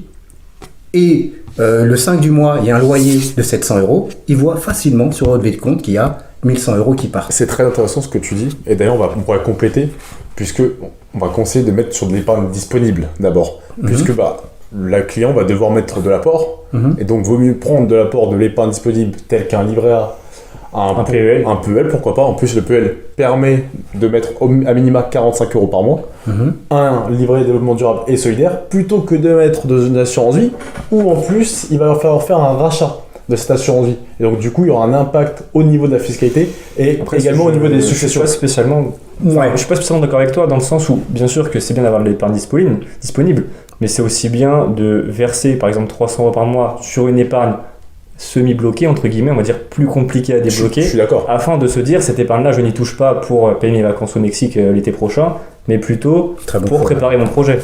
Très bon projet au Mexique. Non mais c'est vrai. Je suis pas trop d'accord, parce que pour moi, l'assurance vie, c'est du long terme. Le plan d'épargne action, c'est du long terme. Moi, je vais vous mettre d'accord. Je vais vous mettre d'accord. C'est que quand vous avez 300 euros, il faut diversifier. Il faut diversifier. C'est ça que j'allais dire. Il faut diversifier. Il faut mettre sur un peu des deux. Par exemple, tes 300 euros, tu vas pas mettre 300 euros sur l'assurance vie sur un peu A. Non, tu vas peut-être mettre 150 en fonction de ton profil, puisqu'il y a des dynamiques ou plutôt prudents. 150 euros sur Libra, 150 sur l'assurance vie. Mais ce que je veux dire par là, il ne faut pas mettre tous ses œufs dans le même panier. Moi, je dirais, il faut diversifier et ça dépend également du profil. Si vous avez un profil d'épargne importante, vous pouvez vous permettre de diversifier. Si vous avez un profil d'épargne qui n'est pas si important, c'est un peu plus compliqué. Si vous pouvez mettre que 150 euros tous les mois, il faut aussi voir le contexte actuel. Parce qu'il y a un contexte actuel aujourd'hui où quand vous avez 3% sur le livret A et des rendements sur les assurances vie qui sont parfois plus ou moins chaotiques, il faut prendre le contexte global de quelle est la rentabilité à l'instant T de l'assurance vie, de compte à terme, de crypto et de livret, déjà pour prendre sa décision. Là où tu as raison David, c'est que quand on fait un crédit immobilier, à la signature du compromis, il y a ce qu'on appelle un séquestre à verser. Si vous me permettez, après j'aimerais bien faire une petite chronologie les différentes étapes du projet immobilier, parce que je dis beaucoup de termes là aléatoirement qui sont un peu difficiles à identifier. Donc vous avez un séquestre, c'est-à-dire un montant que vous devez débourser à la signature du compromis qui est de 5%. Bien évidemment, ce montant-là, il faut le verser à la signature du compromis, des fois en 2 fois, mais à la signature. Donc, quand vous signez un compromis en 5 jours, 10 jours ou 20 jours, en général, c'est pendant 3 semaines, c'est pas pareil de débloquer une assurance vie que de débloquer un livret A. Donc, au moins pour ces 5%, il faut qu'il soit ou sur le compte courant ou sur un livret, parce que vous pouvez facilement le rapatrier sur le compte courant. Okay ? Maintenant, ce qui compte, comme je disais tout à l'heure, au niveau de la banque, c'est l'apport et le reste à vivre après opération. L'épargne résiduelle après opération. Cette épargne résiduelle est dans l'assurance vie, ça va très bien pour la banque. C'est pas obligé que ça soit de l'épargne résiduelle qui soit sur un compte comme un livret A. Bah surtout que ça va très bien pour la banque parce qu'il y a des frais de gestion en plus, des frais d'entrée. Mais ça dépend aussi quelle assurance vie. C'est pas que là pour la banque aussi. La rémunération au niveau du chiffre d'affaires est plus importante si on met l'argent sur l'assurance vie. Il y a des grands débats. Après, ça dépend aussi du secteur d'activité où on est. Vous allez voir un CGP, vous allez voir tel ou tel secteur d'activité. Il y en a qui vont vendre de la SCPI à folie. Alors qu'aujourd'hui ça se casse la gueule dans tous les sens parce que vous avez des montages où le CGP se gave beaucoup sur les frais de mise en place alors que le rendement est pas très bon, mais il va promouvoir un produit qui lui rapporte plus d'argent, qui va en apporter à son client. Donc il y a pas mal d'arbitrage à avoir de ce côté-là, mais l'important pour moi c'est toujours de diversifier, même quand on fait de l'investissement. Ne faut pas mettre tout son argent dans l'immobilier, parce que si on est dans un contexte de crise où on peut pas vendre, et bah tout se casse la gueule. Donc c'est bien pour moi d'avoir un peu dans son livret A, un peu dans l'immobilier, un peu dans de l'assurance vie, un peu dans la crypto. Comme ça, si à un moment donné quelque chose se casse la gueule, on laisse travailler ce qui se casse la gueule, parce que une crise c'est toujours passager, et c'est quand on est étranglé qu'on est obligé de faire avec. Si on a d'autres secteurs d'investissement, on peut se permettre d'attendre que l'orage passe et revendre après. Comme aussi dans l'investissement, il faut vendre au son du clairon et acheter au son du canon. Voilà. Mais il faut faire attention quand même. On dit aussi, il ne faut pas rattraper un couteau qui tombe. C'est-à-dire que si tu vois, je sais pas, le cours d'une action qui fait moins 20% en une semaine, il ne faut pas spécialement acheter à ce moment-là. Il faut attendre que l'orage passe, comme tu as dit. Bien sûr. Ça faisait au moins 20 minutes qu'on n'avait pas fait d'expression. Ça, voilà, on a rattrapé. Exactement, on a fait 3 Ça y est. Là, on est bon. Donc, oui, il faut diversifier, etc. Mais bien évidemment, vous prenez quelqu'un, genre par exemple, qui touche 1 800 € net par mois. Vous n'allez pas lui demander et d'en mettre un peu dans le PDL. Après, sur des petits montants, je sais qu'il y a des assurances vie par exemple où le versement minimum pour les versements programmés c'est de 20 € par mois. Oui. C'est symbolique, mais mine de rien, ça montre qu'on est investi dans son épargne. Ça permet de faire un commencement. Et puis il faut, pour avoir vite fait un peu de connaissance là-dedans, l'assurance vie c'est aussi un produit, avant d'être un produit de placement, qui est aussi de transmission. Donc quand vous êtes un père de famille, que vous avez des enfants et autres, il y a une pertinence à mettre dans l'assurance vie, parce que même s'il n'y a pas une rentabilité voulue, si il arrive le plus tard possible un décès, vous avez tel montant qui va échapper à une certaine taxation de la transmission. En fonction de l'âge aussi à laquelle on fait ce versement, si c'est avant 70 ans ou après 70 ans, il y aura un abattement qui va être différent. Parce qu'il ne faut pas oublier qu'en France, on est un pays qui est très taxé, notamment au niveau de la succession. Et l'assurance vie, ça permet justement de limiter cette taxe. Et bien sûr, l'argent que vous laissez sur votre livret A, il n'y a pas le même montant qui va être taxé que l'argent qui est en assurance vie. Et l'assurance vie, c'est pareil. Si vous faites de l'assurance vie après un certain âge, je sais plus, c'est pas 70 ans, comme ça, voilà, il n'y a plus d'intérêt à en faire. C'est comme la nue propriété ou des choses comme ça. Donc, il faut aussi faire attention à cela. Il y a des produits qui sont dédiés, qui ont plusieurs usages. Vous prenez le PEL, ça avait un usage à l'époque pour l'investissement immobilier. Quand les taux étaient à 1%, il n'y avait aucun intérêt à faire du PEL, parce que le taux auquel vous permettez d'accéder le PEL, qui était à 2,20 ou 2,30 ou je sais pas quoi, il était au-dessus des taux immobiliers classiques. Donc c'est devenu un produit qui est devenu beaucoup plus placement financier que le PEL. Donc quand vous aviez par contre un PEL qui était à 4% et un livret qui était à 1% ou 0,75, bah même s'il n'y avait plus la plus-value du PEL sur la baisse de taux immobilier, c'était quand même intéressant au niveau du taux du aujourd'hui, de rentabilité. Ça a bien chuté entre temps. C'était passé à 2,50, ça a rebaissé, mais ça a remonté un peu. C'est 2,25 maintenant le taux du PEL. Mais je suis d'accord avec un client cette semaine qui souhaite faire un financement immobilier. Il m'a demandé de faire une partie de son financement avec le prêt PEL parce que c'est un PEL qu'il a ouvert il y a quelques années et il a acquis des droits à prêt intéressants avec un taux de prêt à 2,5. Alors que le taux global que je lui propose, le taux de financement, il est plutôt de 3,9. C'est un PEL de quelle année? Peut-être 2017 par là? 2018 Non, il me semble qu'il l'a ouvert en 2009. Oui, pour être plus exact, 2009, c'est daté. Mais après, 2009. C'est pareil. C'est pareil, bon, c'est une petite notion, mais dites-moi si je m'égare, je pense qu'on doit être à 64 000, 65 000 de plafond de PEL, sans compter les intérêts. 200. On peut dépasser via les intérêts. Donc, quelqu'un qui a 10 000 euros dans son PEL, je ne sais pas s'il va gagner à être à 2,25 sur. Et moi, des fois, j'ai des clients qui viennent me voir en me disant est-ce que vous pensez que je dois mettre sur mon PEL pour finalement obtenir un prêt intéressant dans 4-5 ans ou est-ce que je mets de l'argent sur d'autres supports d'épargne? En général, ce que je dis, c'est que si vous voulez obtenir un prêt intéressant avec votre PEL, il va falloir que vous mettiez 500 euros par mois sur le PEL avec un taux de PEL aujourd'hui qui est à 2,25 brut, 1,60 net, c'est pas pertinent. Après, oui et non, parce que rappelez-vous, messieurs, qu'il y a une commission tous les 6 mois qui est faite de la part de l'État et du ministre de l'économie Bruno Le Maire pour revoir les taux des livrets comme livret A et sauf que le PEL, c'est contractuel. Exactement, c'est ça qui est intéressant. C'est que 2,25, et bah ça se trouve que le livret A l'année prochaine, on ne sait pas. Peut-être qu'il va diminuer, il va être à 2%, voire moins. Il faut toujours prendre date sur un PEL. Je pense que ça peut être intéressant de prendre un PEL aujourd'hui. Oui, mais prendre un PEL aujourd'hui, oui, mais dans l'objectif de faire un financement dans 4-5 ans, pas spécialement parce qu'il va falloir mettre 500 euros tous les mois de côté pour avoir, je sais pas, un prêt de 40 000 euros, mais finalement les 500 euros qu'on va mettre aujourd'hui, avec l'inflation qui est à 4 ou 5%, on perd de l'argent. Mais je pense que ce que veut dire David, c'est que par contre, du côté financier, effectivement, avec un taux qui est plus stabilisé du PEL à 2,25, alors que le livret A fluctue selon l'inflation. L'année prochaine, le livret A, on passe en dessous des 3%. Voilà, bah déjà, normalement, le livret A suit vraiment l'inflation. Ils l'ont laissé augmenter jusqu'à un certain montant. À 3%, ils ont arrêté. Alors que s'ils avaient vraiment suivi l'inflation, il aurait pu monter à 4,50, suivre les taux de prêt immobilier. Donc, le taux d'effort, donc pour refaire la synthèse. Est-ce que tu veux... Oui, vas-y. Ouais. Après, tu refais la chronologie, si tu veux, du financement. L'endettement, le taux d'endettement, les 35%, faut respecter ça. Le taux d'effort, donc mettre des versements pour pouvoir avoir une charge mensuelle la plus élevée, ce qui va vous permettre de dépasser encore plus facilement les 35% quand vous avez un courtier capable de plaider. Bon, pour moi, sans me gonfler les chevilles, un courtier, c'est comme un avocat.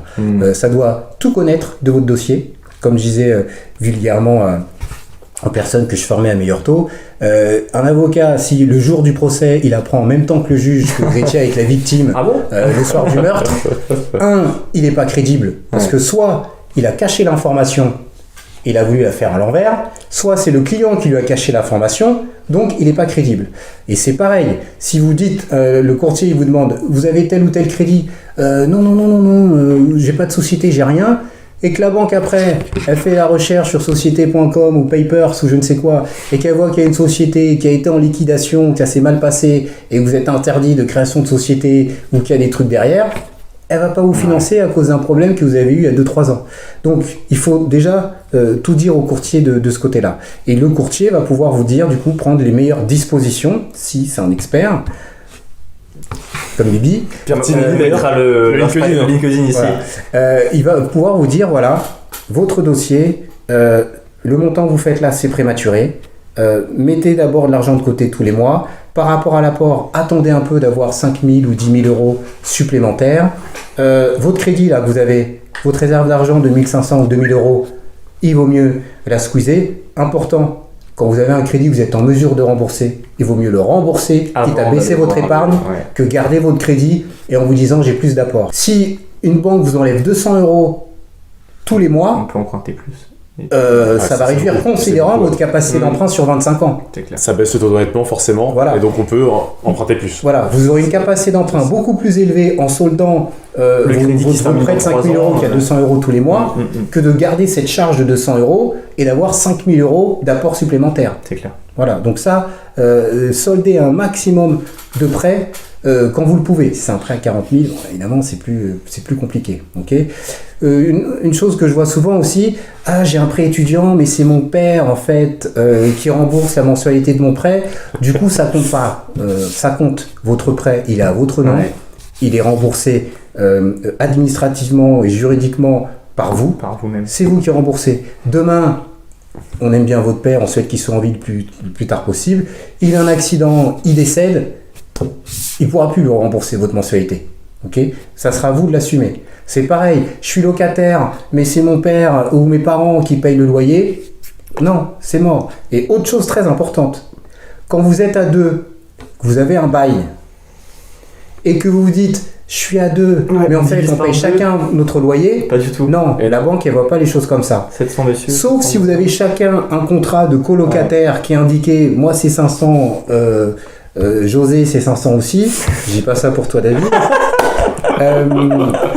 Et ben non, si il n'y a qu'un seul bail, la banque elle va interpréter comment. Demain il y a une séparation, il y en a un des deux qui part. Et ben c'est vous qui allez devoir assumer l'autre partie, même si c'est pendant un mois ou 2 mois, il va y avoir un risque financier par rapport à cela. Autre exemple, vous avez un crédit en indivision à deux, un couple, et il y en a un des deux qui veut faire un investissement locatif à côté. Oui, on a 1500 euros, mais mon mari ou ma femme, parce qu'il faut être en 2024, c'est pas que monsieur qui tatati tatata. Bref. Ça fait un peu réel ça. Voilà.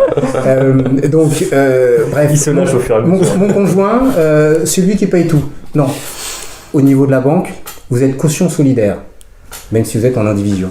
Si à un moment donné, le conjoint n'est plus en possibilité de payer, la charge de 100% de la mensualité, elle est sur vous.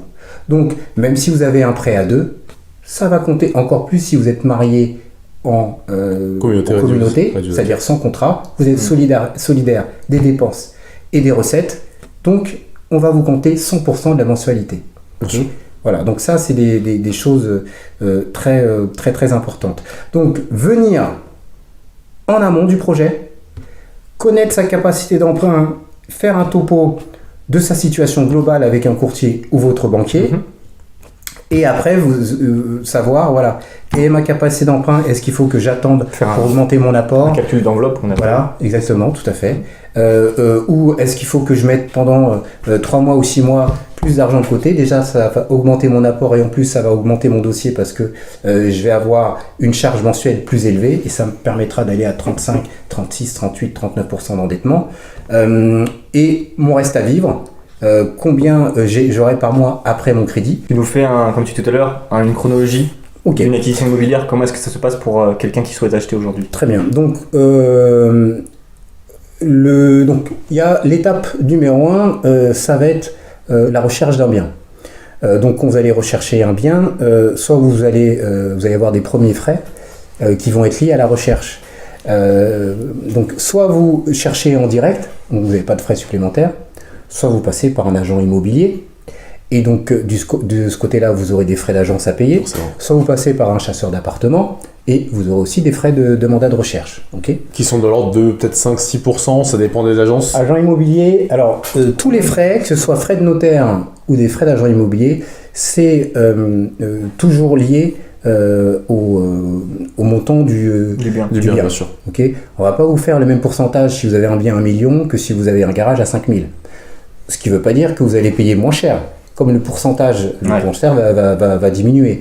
Donc si on prend des frais d'agent, je sais pas, vous allez peut-être avoir 2,5% sur un bien à 1,5 million, mais vous allez avoir 10% sur un bien à 120 000.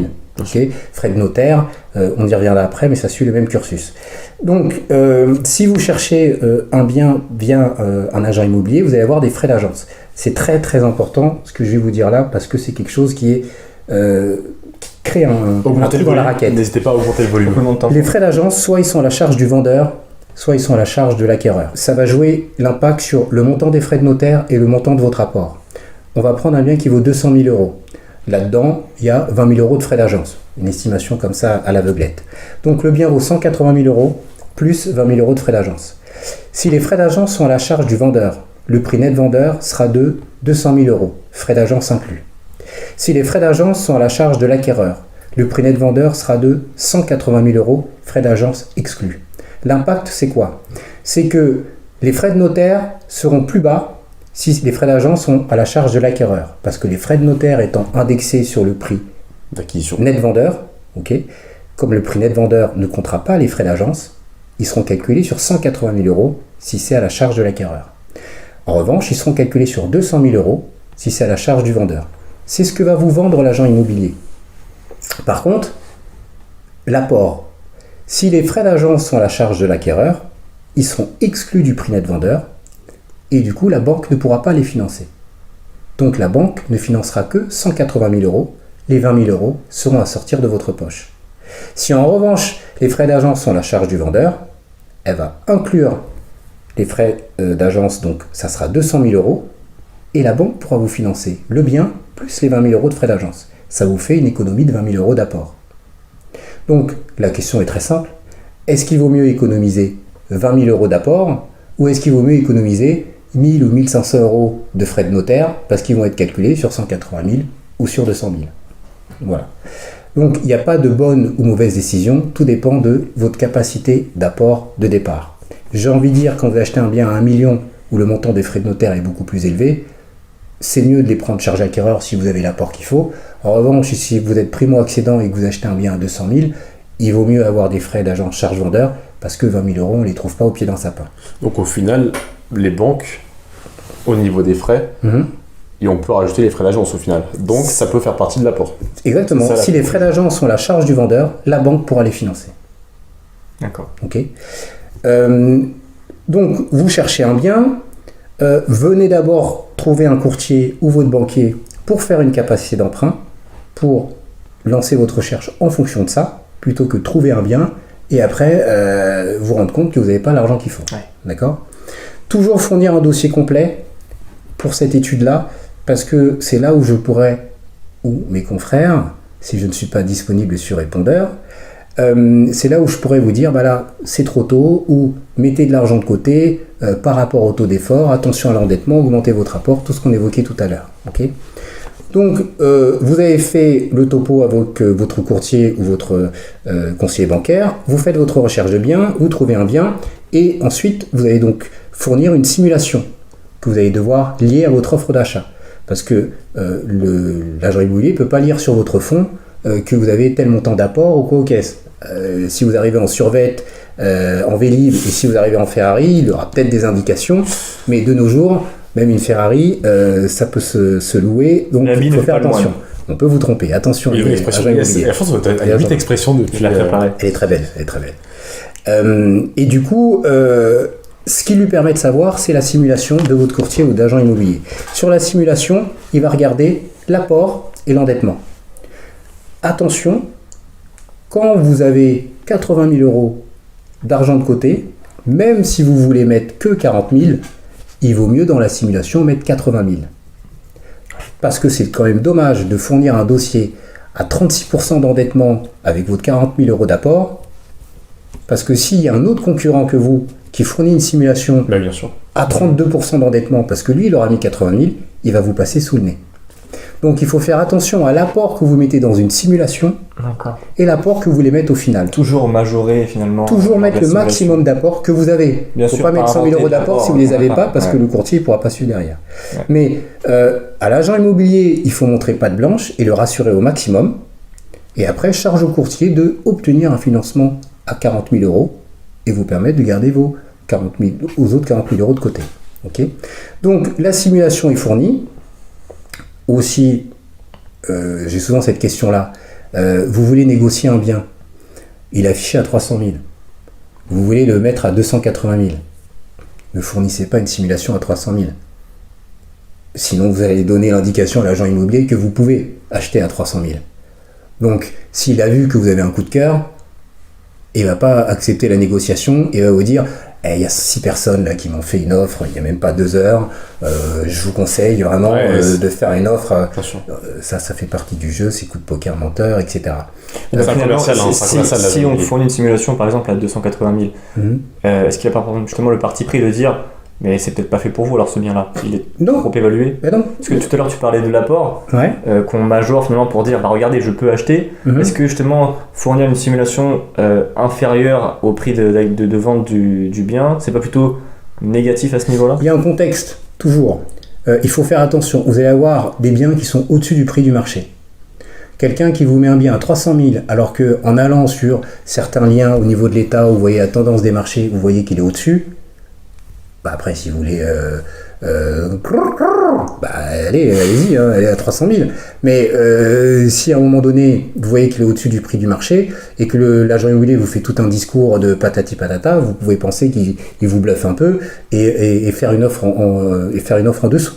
Si par contre, il est au prix du marché, qu'il n'a pas de travaux, qu'il est en plein centre-ville, prenez pas de risque. Parce que là, pour le coup, si vous faites une offre à 280 000, alors vous avez les moyens de le faire à 300 000, demain, il y a un autre client qui fait une offre au prix, c'est perdu. Dès l'instant où quelqu'un fait une offre au prix, vous ne pourrez plus surenchérir derrière et dire je rajoute 10 000. C'est plus possible, bien sûr. C'est foutu. Le premier qui fait une offre au prix a gagné. Ouais. C'est comme ça le tempo. Donc il a vraiment un coup de cœur et peut acheter directement l'appartement ou la maison si il a la capacité. C'est là, on est dans le poker menteur. Ouais. Si vous montrez à l'agent immobilier que vous avez un coup de cœur, vous êtes cuit. Ouais. Okay. C'est toujours, que ce soit dans les affaires sentimentales, business ou immobilier, qui dévoile son jeu, suis-moi je te nuis, cuis-moi je te fuis, je sais plus c'est quoi le terme, mais voilà. Mais oui, c'est un peu ça. Non, suis-moi je te fuis, fuis-moi je te suis. Fuis-moi je te suis, c'est ça. Donc vous arrivez à deux, vous arrivez à deux, hop, ah non la cuisine est sublime, chérie, oh là là vraiment, et après vous dites je vais plutôt faire une offre à 280 000 que 300 000. C'est pas crédible quoi, c'est pas crédible. Vous êtes cuit dans l'os. C'est par contre, vous dites ouais j'aime bien mais il y a ça quand même. Bon, je fais quand même une offre à ce prix-là. Insister sur les points négatifs du bien. C'est ça. Ouais, exactement. Ouais. C'est ça. Juste le fait qu'il n'y ait pas de parking, ce genre de choses. T'as fait 15 visites pendant les 3 derniers mois. L'appartement, c'est clair. Bon, moi j'ai une petite astuce qui a marché une fois. Bon après c'est quand même si votre agent immobilier la voit c'est cuit. Si vous avez des amis fiables, important. Vous visitez un bien, il est un peu au-dessus du prix du marché, où il y a des travaux à faire, etc. Vous faites une offre. Vous appelez un pote. Vous lui dites, fais une offre un peu plus basse. Vous appelez un autre pote. Fais une autre offre un peu plus basse. L'agent immobilier, en 3-4 jours, il va avoir différentes offres. Oui, il faut visiter. Alors, il va avoir 3-4 ouais, c'est pour ça, parce que si après il va vraiment au bout de son offre, donc il faut vraiment qu'il soit fiable. Et de préférence chômeur, comme ça vous êtes tranquille. Et il voit qu'il a 3 offres, mais ça n'arrête pas de baisser. Il se dit, je l'ai su. Il va se dire, oulala, peut-être que je saisis la première offre de José. Donc, moi, tout le monde s'appelle José, tout le monde s'appelle Josette. Et du coup, vous avez des chances à marcher. Sur 3 biens que j'ai achetés, ça a marché une fois. Hein. Mais il faut un contexte. Si le truc il est ultra bien placé, centre-ville, ça marchera jamais. Hein. Mais si c'est dans un bien qui est là depuis 6 mois ou 8 mois en agence, ça peut marcher. Okay. Donc, ne montrez jamais que vous avez un coup de cœur pour un bien immobilier. Ne faites pas le casse-cou non plus à casser les prix hautes parce que ça peut vexer le vendeur et l'agent immobilier, donc il peut ne pas vous calculer. Évidemment, si c'est un vieux mât pourri dans la Creuse et qui est là depuis 4 ans, ça a marché, mais en Ile-de-France, en zone tendue, ça marchera pas. Donc voilà. Donc les frais d'agence, charge acquéreur, charge vendeur, on a fait. Simulation. Une fois que votre simulation elle est retenue, vous allez ensuite signer un compromis. Prenez toujours un notaire. Vous aurez toujours besoin d'un notaire pour signer une transaction immobilière. Prenez votre notaire à vous. Ou alors peut-être un notaire partenaire, pourquoi pas du courtier en pré-émo. Du courtier en pré-émo, mais en tout cas un notaire à vous. C'est-à-dire de préférence pas le notaire du vendeur et de préférence pas le notaire de l'agent immobilier. L'agent immobilier va toujours vous pousser à prendre avec le notaire et des fois. Alors il va le faire aussi pour une raison pratique et que je comprends aisément, c'est que moins il y a de notaires, plus la transaction se signe rapidement parce que plus le compromis est signé rapidement. Quand vous prenez un notaire, votre notaire va prendre connaissance du dossier et demander au notaire du vendeur toutes les informations du bien. Okay, les informations du bien, c'est comme quand vous achetez une voiture, on va vous demander tout ce qui s'est passé sur le bien pendant toutes les années de détention du vendeur. Est-ce qu'il y a eu des travaux? Est-ce qu'ils ont été faits avec l'accord de la copro? Est-ce qu'il y a eu une assemblée générale? Est-ce qu'il y a eu des travaux qui ont été validés, déjà payés, ou des travaux de ravalement de façade qui vont venir dans 1 an ou 2 ans, qui vont faire augmenter vos charges? Donc ça va vous indiquer ce qui s'est passé avant, ce qui va se passer demain et ce qui va impliquer évidemment sur vos coûts de charge par la suite. Je donne un exemple, j'ai une fois eu des clients sur Versailles, ils achetaient un bien à 600 000 euros, rez-de-chaussée, je les avais mis en relation, je débutais à l'époque avec mon propre notaire dans le 13e, et il se trouve que ils ont commencé à faire des enquêtes sur le bien, et mon notaire lui a dit, écoutez, je vois des choses étranges dans les indications, il faut que vous fassiez une enquête. Et je leur ai dit, allez voir la concierge. Je ne dirais pas. Je sais que laquelle blague que tu allais faire. Donc, allez voir une concierge ou la vieille de l'immeuble. Ouais, elle connaît les ragots. Il y a toujours une, ça fait du bruit, il y a du squat en bas, il y a eu des cambriolages, elle sait tout. C'est vraiment, elle sait tout de chez tout. Et il s'est avéré effectivement que ce bien-là, il y avait une vente qui ne s'était pas faite, annulée par l'acquéreur, qui avait également un notaire précédent, parce qu'il y avait eu des travaux pendant la détention du bien par le vendeur. Dans les travaux, il y a eu une démolition d'un mur semi-porteur. Ah oui, d'accord. Ok, tu vois, enfin bon. C'est que d'accord, était. Ah oui, je vois une là. Donc exactement. C'est peut-être toi qui l'a. Mon cousin, moi. Donc, une démolition de semi-porteur, forcément, ça a un impact. Surtout quand l'immeuble est au rez-de-chaussée. Alors, l'immeuble ne va pas s'écrouler en un jour, mais un bien immobilier, c'est comme plus ou moins une voiture. Vous achetez une voiture volée, s'il y a des problèmes par la suite, ça retombe sur vous. C'est important parce que s'ils avaient acheté le bien et qu'il y a eu des fissures qui arrivaient dans 5 ans, 10 ans, c'était pour la pomme du propriétaire. Heureusement que, du coup, le notaire l'a renseigné là-dessus. Et il a contacté un des voisins. Et il s'avérait qu'il y avait un des voisins qui avait mandaté un géomètre ou autre, un spécialiste du domaine, qui s'était rendu compte de l'impact à court ou moyen terme de ces travaux. Et le dit vendeur s'est pas décontenancé, il avait demandé une réunion exceptionnelle de l'Assemblée Générale pour faire valider les travaux a posteriori, les travaux qui ont été faits il y a 3 ans. Bon, les réunions d'Assemblée Générale, c'est comme l'Assemblée nationale. Il y a un taux d'absentéisme de 99%, parce que tout le monde s'en fout ou n'a pas le temps d'y aller. Et résultat, il y a 3-4 votants qui font ce qu'ils veulent, et qu'en plus, ils ont des amis qui sont dans le bâtiment et autres. C'est les amis, la société qui va prendre en charge des travaux. Quand il y a des biens qui sont à vendre, ils vont les acheter entre eux. Enfin bon, bref. Si vous n'allez pas aux réunions, vous allez le regretter. Donc grâce à cela, ils ont pu éviter d'acheter un bien sur lequel ils pouvaient avoir des impacts. Un notaire ne peut pas se couper en deux. C'est pas le notaire du vendeur qui va vous surligner quelque chose qui va vous dire que finalement vous n'allez pas acheter. C'est pas le notaire du vendeur qui va vous surligner des éléments qui vont faire que vous n'allez pas acheter et qui vont faire sauter une vente à son partenaire. Mais pourtant, le notaire, il a des obligations légales. Il est obligé de toutes les informations concernant, comme tu as dit, sur le passé du bien, le présent et le futur. En fait, il est obligé de les notifier. Mais je sais pas, il y a tellement de pages tu as acheté David. Tu vois les nombres de pages il y en a énormément, tu lis pas. Tu rajoutes les annexes, il y en a 200. Ouais. Est-ce que quelqu'un qui a jamais acheté, il va se taper les 200 avec euros des termes techniques, de termes techniques comme dans le sketch des inconnus, là, il va rien comprendre, il y a des mots en latin. Moi, j'ai fait 3 achats immobiliers, il y en a 2 qui sont bien passés, il y en a où c'était compliqué. J'ai vu ma notaire, c'était un peu un épisode d'Harry Potter, ça se lançait des trucs en latin, j'ai rien compris, mais j'ai compris qu'il y avait quelqu'un qui défendait mes intérêts. En l'occurrence, c'était le sujet de ce qu'on pouvait avoir après la vente. Parce que quand vous achetez un bien, il y a des frais après la vente. Il y a des prorata de charges. Quand vous avez des charges annuelles, à la fin de l'année, ils vont dire quelle est la partie qui va être à l'acquéreur ou quelle est la partie qui a été au vendeur. Les copropriétés notamment. Exactement. Quand vous achetez au mois de juillet et qu'après qu'il y a un rappel des charges début d'année suivante, il faut savoir qui va à qui.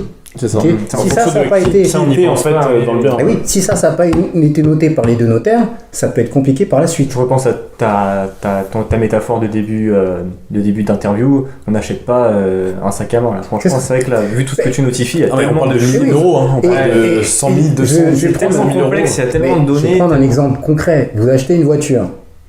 Si, pour vérifier la voiture, vous allez chez un garagiste qui est le frère du vendeur, Bien sûr, là, oui. il va pas vous dire « Oula, le kilométrage, il m'a l'air un peu suspect » ou une chose comme ça.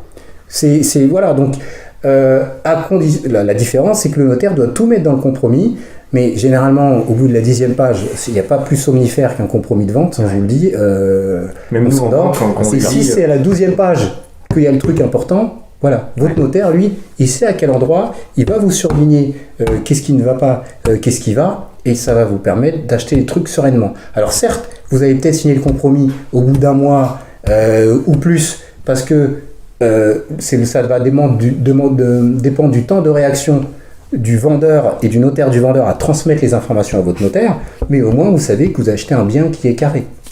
Okay. Donc attention au coup de cœur, pareil, parce que quand vous avez un coup de cœur, l'agent immobilier fait oui, il faut signer le compromis là-dedans. C'est très simple, l'agent immobilier, plus le compromis est signé tôt, plus la vente se lance tôt, plus la vente va se finir tôt, plus il va prendre son argent tôt. Donc moi je serai agent immobilier, peut-être que je ne vous dirai pas tout ce que je vous dis aujourd'hui, okay, mais je suis courtier donc je peux me permettre.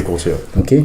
C'est pour ça que c'est très dur quand on est courtier et agent immobilier, des fois on doit se regarder dans la glace et puis on devient schizophrène à mon avis, mais bon bref. Voilà, donc ça, frais d'agent, simulation, compromis. Quand vous signez un compromis, et précision, vous payez la même chose quand vous prenez votre notaire.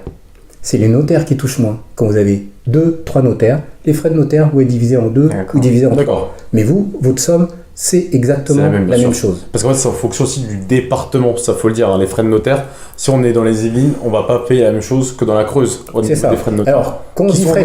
D'ailleurs, entre 7, on peut le dire, hein, et 9% environ du prix d'acquisition du bien. Ça va de 6 à... Ça va à peu près de 6 à 10%, ou même plus. Vous allez acheter un garage à 5 000 euros, comme je disais toujours, vous allez peut-être avoir à 12%, ce qui est normal parce que plus le prix est bas, plus le barème est différent. Et quand on dit frais de notaire, dans les frais de notaire, il y a 90% qui vont à l'État ou au département ou choses comme ça. Le notaire, lui, il touche très peu. Hein, donc c'est un peu galvaudé de dire frais de notaire. Maître Ponneau, si vous me voyez, j'ai retenu la leçon. Faire attention à cela. Du coup, vous allez signer un compromis. Donnez les documents au notaire, au courtier avant le compromis. Pourquoi ? Parce que si vous avez dit au courtier pour faire la simulation, j'ai ça, j'ai ça comme crédit, etc. Mais que le jour où vous donnez votre dossier complet, je m'aperçois que quoi ? Il y a un LOA. Pour vous, le leasing, c'est pas un crédit. Il y a une réserve d'argent à 1 500 euros. Oh, c'est 1 500 euros, c'est 50 euros tous les mois, c'est mon EasyCard de la caisse d'épargne, c'est 3 fois rien. Bah si, la banque, elle va compter, c'est 50 euros. Je disais tout à l'heure, j'ai un prêt étudiant, mais c'est mes parents qui payent. Je considère que c'est pas un crédit. Bah si. Si, en voyant les relevés de compte, je m'aperçois de tout ça, votre taux d'endettement, il va chuter, mais de folie. Donc, si moi, j'ai le dossier avant, je vais pouvoir consulter et vous dire, ah bah non, en fait, ça colle pas du tout. Pourquoi ? Parce que quand vous signez un compromis, vous allez avoir 10 jours de délai de réflexion avec possibilité de vous rétracter sans pénalité et sans motif. Si j'ai les éléments avant, je peux vous dire, rétractez-vous pendant les 10 jours, il ne se passera rien. Et c'est d'ailleurs à ce moment-là qu'on verse le séquestre. Exactement. Pendant ces 10 jours. Pendant ces jours. Alors, des fois, on va vous demander 2,5% au départ et puis et 2,5 autres % à la fin des 10 jours. Le séquestre, c'est un peu comme un physio devant une boîte de nuit. Si vous êtes là, vous pouvez même pas mettre 5% sur 200 000. Bon, voilà, ça veut dire que... Au placard. Donc, important de cela, fournir les documents en amont pour qu'on puisse checker les relevés de compte. S'il n'y a pas eu important des saisies sur salaire, c'est rédhibitoire à 200 000%. Voilà, les banquiers vont m'applaudir des deux mains de ce côté-là. Et ça n'arrive pas qu'aux gens en situation difficile. Les gens qui sont blindés mais qui n'ont pas le temps de regarder le relevé de compte, il y a une pauvre amende excès de vitesse, saisie sur salaire, hop, le dossier, il va falloir attendre 3 mois de relevé de compte sain où n'apparaisse plus la saisie pour que le dossier puisse se faire. Mais ça, tu as raison, parce que sur les saisies, moi qui travaille en banque, des fois les gens ils appellent, mais qu'est-ce que c'est que ce mouvement 100 euros ou 150 euros, parce que les gens ne sont même pas au courant qu'il y a eu ça finalement. Il y a même des gens qui ne sont même pas au courant qu'ils sont fichés. Ça c'est vrai. Donc, ça aussi, si vous êtes fiché, c'est même pas la peine d'essayer de. Même vous êtes à 10% d'endettement, vous avez 70 000 euros d'apport, vous êtes fiché, c'est bon. Faut vraiment la Banque de France, ça. Pour les saisies, en général, les gens ils remarquent qu'il y a une saisie parce que la banque a pris des frais sur cette saisie. Et alors, c'est quoi ces frais que vous m'avez pris? Ouais. Tu dis c'est lié à la saisie, puis là du coup, Ouais, mais il y a des gens qui regardent même plus les comptes, etc. Donc, ou qui ont beaucoup de comptes et qui peuvent avoir une saisie sur un compte qui n'est pas leur compte principal et qui du coup ne le voient pas forcément. Ils sont multi-bancarisés un petit peu. Exactement. Et ça, c'est. Une banque physique, une banque en ligne. Avec 80 € offerts pour une ouverture d'un compte Boursorama, Fortunéo, il y en a, ils ont ouvert 4 comptes banque en ligne. Sujet important aussi, on va y venir là-dessus. Ouais. Donc, je vais avoir du boulot pour signature du compromis, vous versez de séquestre de 5%. Séquestre doit être versé immédiatement, donc comme on disait tout à l'heure, il vaut mieux avoir sur le compte courant ou un livret si c'est important de l'intéressement sur un compte épargne salariale, vous ne pourrez pas le débloquer parce que pour le débloquer, il faut avoir l'offre. Donc ça va être compliqué pour vous. Donc avoir les 5% en cash disponibles assez facilement. Vous signez le compromis, 10 jours de réflexion avec possibilité de rétractation sans pénalité et sans motif. C'est 10 jours, pas 11, pas 12. Si le courrier est envoyé le 10e jour et il est reçu le 12e, ça marche pas. C'est mort. J'insiste là-dessus. Alors, ouvrez ouvrable, Google est votre ami. Moi-même, j'ai toujours du mal avec ouvrer ouvrable et vous pourrez vérifier sur Internet. À l'issue de ces 10 jours, le dossier, hop, il est lancé définitivement. Le courtier va pouvoir vous faire une attestation de dépôt de dossier. Ça va rassurer l'agent immobilier, ça va rassurer le notaire, etc. Et l'importance du courtier, c'est aussi de vous accompagner sur toutes les étapes et de vous enlever de la charge mentale. C'est-à-dire que si l'agent immobilier appelle le courtier, que le notaire appelle le courtier, c'est un stress en moins pour le client. Parce que quand on a le notaire qui nous appelle, ça y est, on a Parkinson très rapidement parce que c'est des institutions, on est sous stress, etc. Donc plus la vie quotidienne, etc. C'est bien de pouvoir déléguer sa charge mentale sur le courtier. Les autres frais que vous allez avoir, obligatoires, frais de notaire, frais de garantie, ce qu'on appelle les fameux 10%. On considère qu'il y a une moyenne de 8,5% de frais de notaire dans l'ancien. Ok. Alors, on va y revenir après dans le 9 dans l'ancien. Mais justement, les étapes, pour revenir dessus. On est dans les étapes. Là, on est. Vous n'êtes pas rétracté. Ouais, on est à 10 jours. Voilà. Et vous lancez dans la prochaine étape qui sera les conditions. Conditions suspensives. Ouais, c'est là où je voulais en venir. Avec les 60 jours notamment. Mais exactement. Donc, je fais une parenthèse là-dessus. Vous avez en apport ces fameux 10%. Frais de notaire, frais de garantie. Les frais de notaire, c'est en moyenne 8,5%, parce que ça va de 6 à 12, donc on prend une moyenne de 8,5%, c'est même plus de 6 à 10. Vous avez les frais de garantie qui sont de 1,5%. Je parlais tout à l'heure, hypothèque, organisme de caution, ce qui permet à la banque de couvrir sa dette en cas d'impayé. Donc, il faut, à minima, quand vous voulez acheter un bien immobilier, avoir ces fameux 10%. Okay, parce qu'un bien qui vaut 200 000, dites-vous qu'il faudra que vous sortiez 20 000 € de votre poche. Si les frais d'agence sont à la charge de l'acquéreur, comme je disais tout à l'heure, il faudra sortir 20 000 plus les 20 000 de frais d'agence. Alors d'ailleurs, ça, je vais rebondir depuis tout à l'heure dessus. Ça, c'est la plupart des banques. On va dire peut-être 85% des banques, 90% des banques, mais le 110%, Pierre, c'est possible. Vous venez de visionner la première partie de l'interview de Pierre Angelo sur la thématique du prêt immobilier. Pour que ce soit plus agréable à regarder, nous avons coupé l'interview en 2 parties. Dans cette deuxième partie, nous abordons avec Pierre toutes les astuces et les conseils concernant votre futur achat immobilier. Nous abordons également l'investissement dans l'ancien ou dans le neuf. Et Pierre nous dévoile toutes les facettes de l'investissement locatif.